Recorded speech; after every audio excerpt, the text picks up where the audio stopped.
What's up, everybody? Welcome to Buried, an interactive story. Special thanks to Super Red Sox 13. Buried is an interactive story. The plot will change based on the choices you make. The story is broken into 5 chapters. Play straight through or at your own pace. There's no waiting and no pauses. Enjoy and choose wisely. Begin.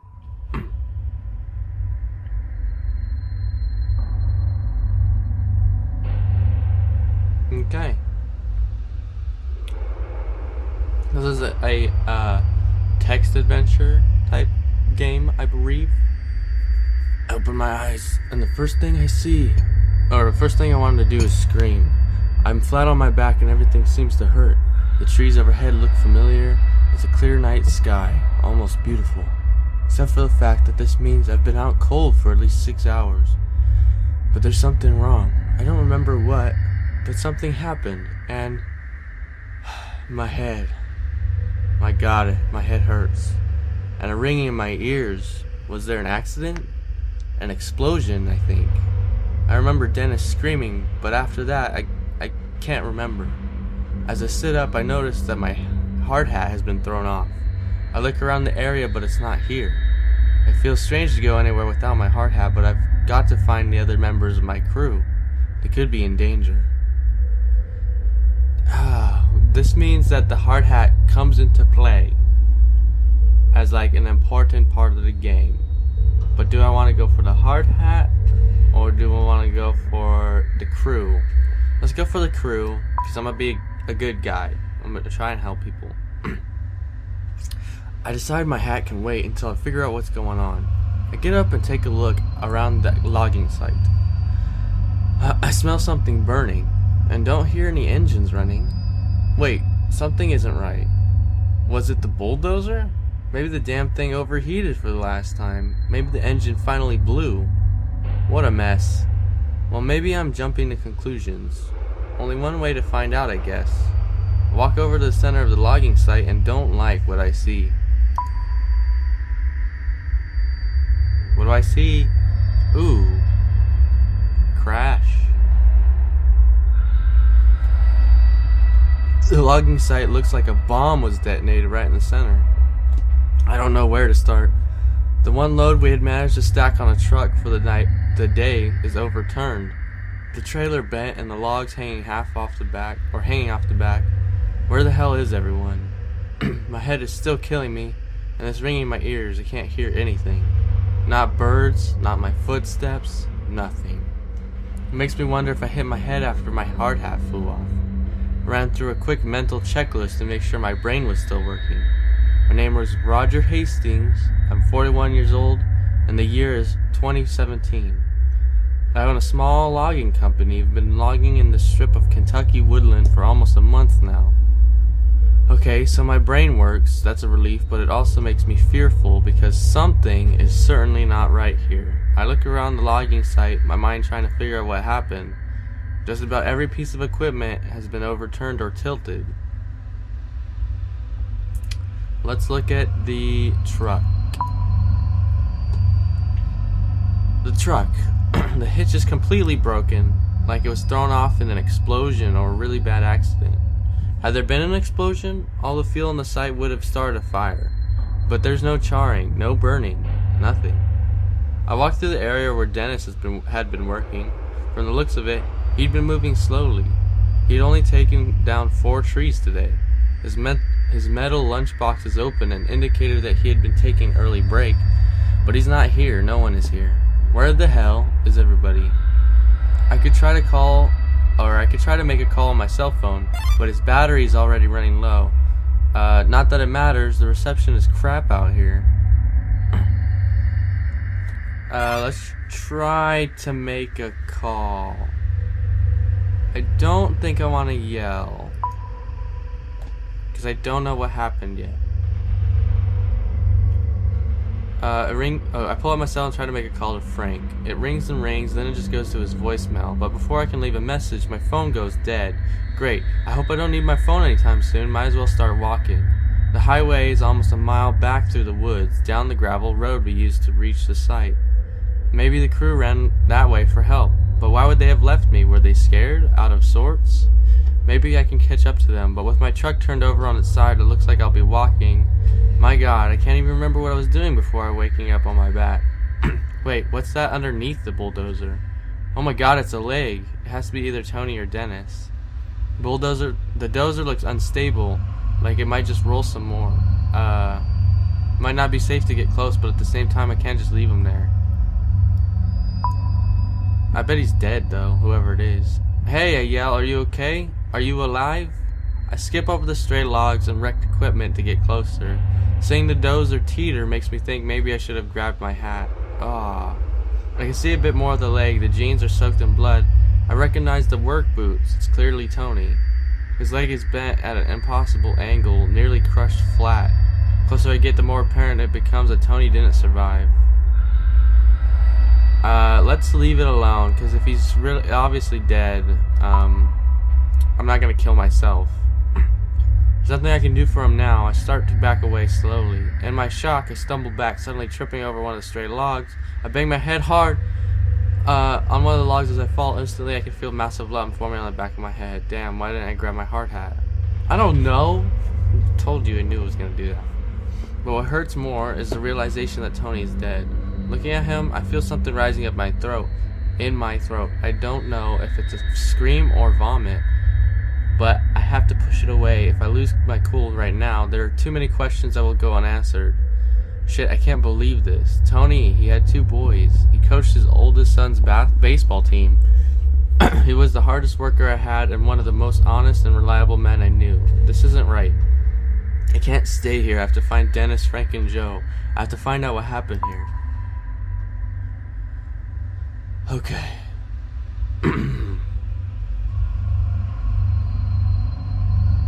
Now what?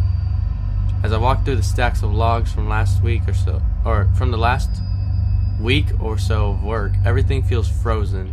This high-pitched sound in my ears, it's terrible. It keeps happening every few seconds and sounds like it's coming from far away. I can't help but wonder, is it my ears or is it something else? The silence out here is creepy and there's a smell, like the atmosphere after a bad summer storm. I might as well admit it, I'm a little scared. Everyone is missing and it's dead quiet out here. There doesn't even seem to be a breeze to rustle the leaves or branches. My right knee hurts like hell, and my head was hurting so bad before that I'd never even noticed the pain in my knee. I must have heard it during the what? Accident? Or... Wait, is that Dennis? I see him sitting on the ground motionless about 30 feet away. Walk up. He's just sitting there not moving. I walk up slowly next to him. Hey Dennis. Hey man, can you hear me? Tap him on the shoulder. He looks up at me from the ground, clearly coming out of a daze. Yeah, Roger, I hear you, he says. Dennis is built like a wrestler, and he has a tough personality to match, but in this moment he looks disoriented and even a little anxious. Though I'm glad to see him, the fear of his unusually confident face is alarming, or usually confident face is alarming. What the hell happened? What's going on? He asks. Don't know, the crew is missing. Missing? Dennis says. Where do you think they went?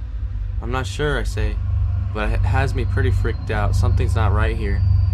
Still sitting on the ground, he looks around the woods as if he just now is understanding the severity of the situation. The equipment was overturned, the dozers too, I say, wiping my forehead. You okay? I ask him. Yeah, just shaking up. Me too. This might be the most intimate conversation Dennis and I have ever had. While he and I have always been on good terms, we've never been particularly close. I've always respected him though. Sure, he's come to work a few times looking like he'd been out in a bar fight the night before, but I've also seen him do an enthusiastic impression of a dinosaur as he played with Tony's kids while they waited for their dad to finish up his shift. It's then that it hits me. Dennis and Tony were good friends. I'm not sure I want to rattle him with the news of Tony's death right now, not before we know what's going on, but he has a right to know. I'ma tell him. I was up front. Dennis's eyes fixate on me, startled. He was crushed on under the dozer, I say. Dennis pauses for a moment, like he's trying to understand what I said. His eyes narrow and his bottom lip quivers. Shit, he says. I can tell he's fighting back tears. He and Tony had been tight, almost like brothers. Hey, he adds quickly, as if trying to escape the reality of Tony's death. Did you see that light? No, I say. What did you see? I don't even know, Roger, he says. It was like this flare of white light. It came right out from the ground, like an explosion. So there was an explosion, I say. Maybe it was some equipment, or... This was no equipment, Dennis interrupts, agitated. This huge ball of light came right out of the damn ground. What did it look like?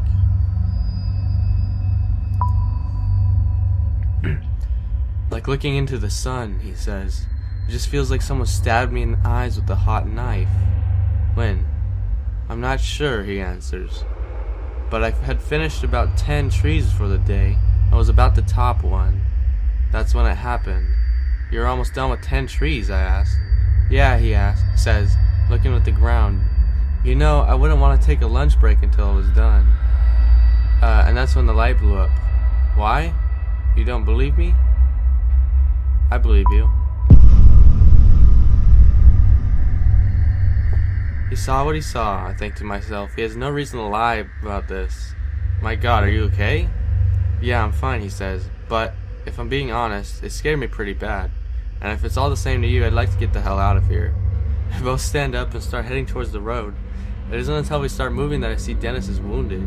His right side is coated in blood and the red seeping through his blue work shirt. There are splatters of it here and there, but also a very large red splotch that makes me worry. How'd you get that injury?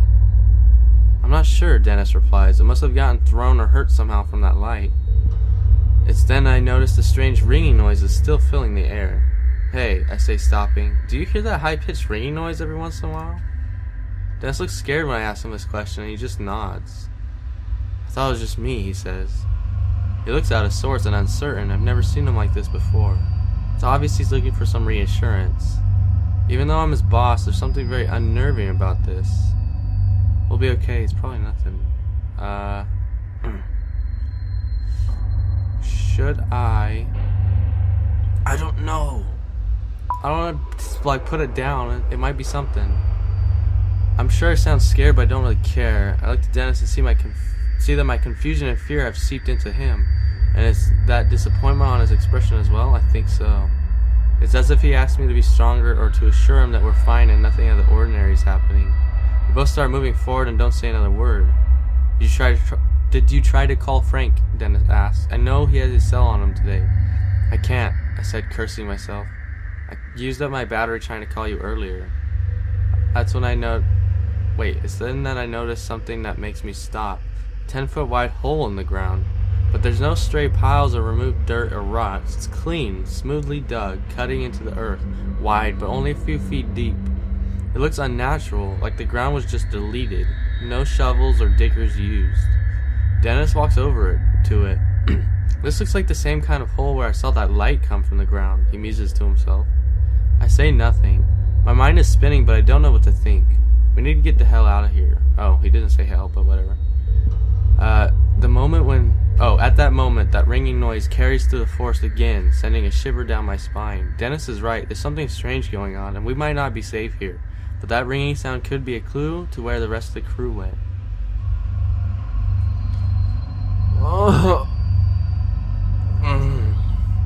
But it also could be evil. I don't know. Let's check out the sound. Something's not right, I say, and if there's a mechanical noise like that. You think someone's out here, he asks? Maybe. I think we should at least check it out. It might be able to help. They might be able to help. Yeah, you go right ahead, he says with a grin. I'll be waiting for you. Better hurry, though. Dennis doesn't look like he's in the best shape to be trouncing around the forest. But we need some answers right away, too. I don't want to leave him here. You decide to bring Dennis along. No, you're coming with me. I bend over and hoist him up on my shoulder, against my shoulder. He resists just barely and then gives in. He's looking at me like he's terrified of me now, making a moan in his throat. We start moving through the woods quickly with no idea where the rest of the crew is. I worry they could be in danger. Every tree out here looks exactly the same. I grew up in the country and can find my way around the forest without much of a problem, but I'm feeling dizzy. I'm leaning against a tree when I see something that has no business being out here. Our logging crew has been out here for 3 weeks and I've never seen it before. What is it?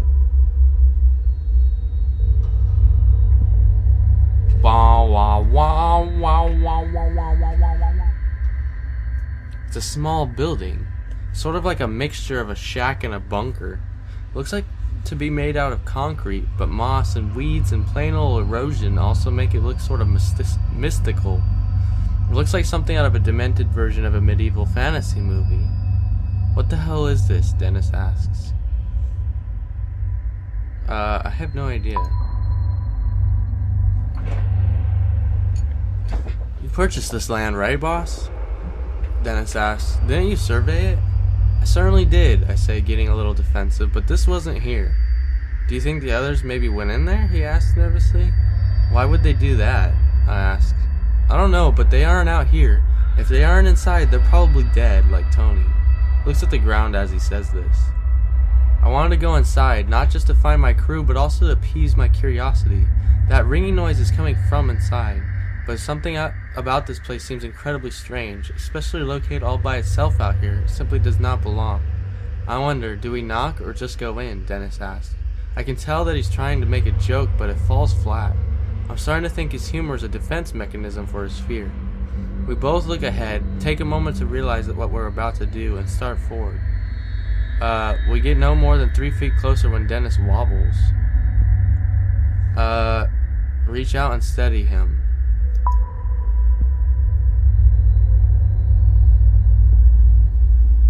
I reach out quickly, straining my injured knee. Barely make it in time, grabbing him under his arms, and keeping him from hitting the ground. I'm okay, he said. Just, can you help me walk for a little while? Just help me inside, please. I can't deny him this request. I've never seen him this weak, and it's a little uncomfortable to see. Makes me glad I decided to keep him with me. I help Dennis into the weird little building. The front door opens easily, even though there's clearly a lock on it. Maybe the lock was supposed to keep someone in. It's hard to tell. I still hear that ringing noise. It's definitely coming from in here. Stretching out in front of me is a small interior to match the outside. The building is totally empty. There's a concrete floor and dingy, featureless walls. What? There are no windows, giving the place an even more isolated feel. Still, we hear the ringing noise coming from somewhere in here. It's louder now, more prominent.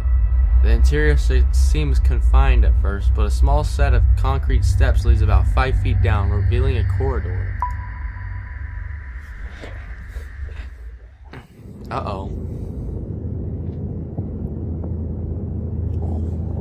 Alright. It's a massive corridor. In fact, like I'm in some kind of building underground. It seems to go on forever. This corridor is mostly dark with emergency lights every 10 feet or so. I assume we're underground because this corridor extends far beyond the walls of the building we entered. I realize that someone might not appreciate finding us here. Walk quickly or tiptoe quietly. Let's be quiet. I feel like a ghost, like I truly have no business being here.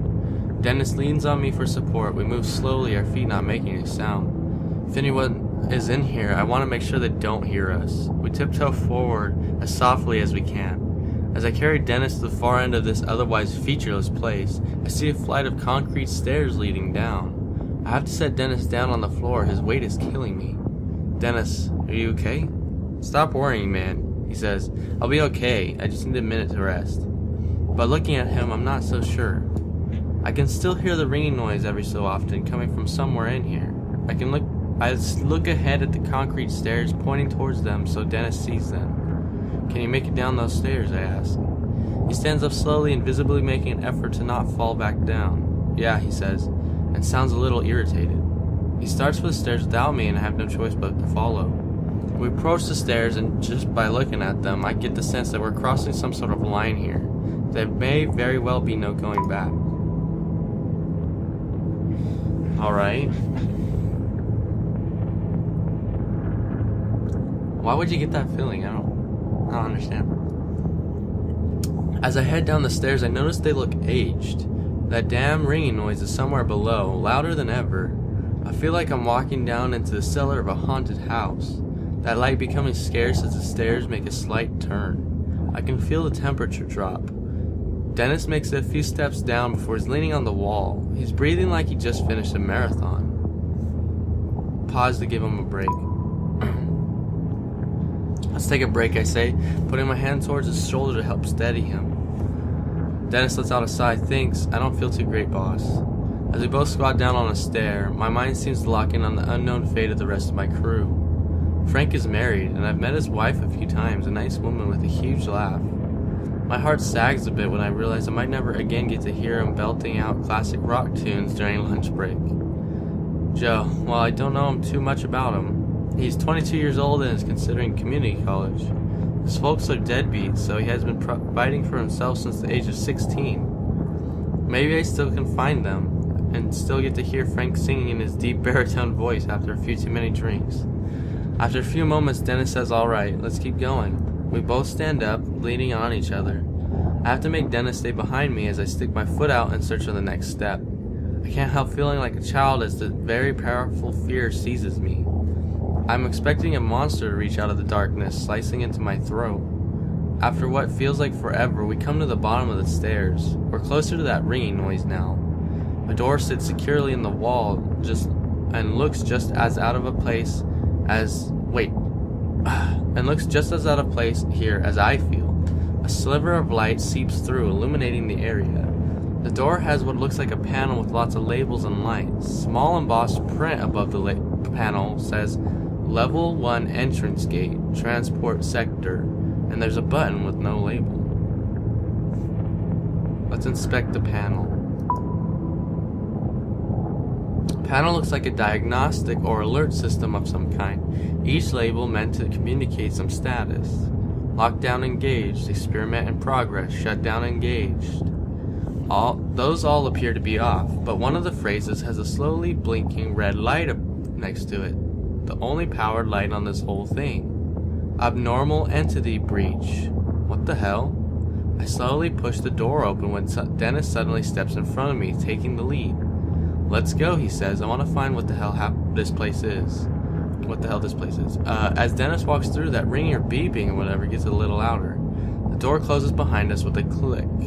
I can't help but notice the wobble in Dennis's step as he lets out a grunt.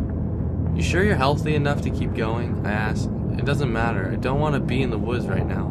He seems scared, something I've never seen before. Angry, yes. Upset, yes. But Dennis is never scared. What did you see?" "I don't know what it was, boss.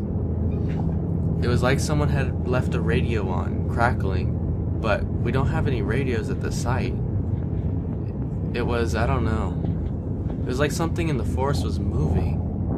I gave him a doubtful look as he cast his eyes to the ground, frustrated. "I know how it sounds," he says, "but I know what I felt. It was like walking into a funeral parlor, feeling death and gloom everywhere. I've been so preoccupied with my own fear that I nearly forgot about the ringing noise. It had become just background noise. When you take a few more steps, I can see now where we are. It makes no sense, yet another thing that simply seems out of place. The shapes and muted colors of metal are easily to identify, but it just doesn't belong here." End of chapter 1. What time is it? 3:20. You and 36% of players left Tony's body where you found it. Secrets. You and 76 players were upfront with Dennis about Tony's death. Trust. You told Dennis you believed his story. Curiosity. Went to go investigate the ringing sound. Teamwork brought Dennis with me.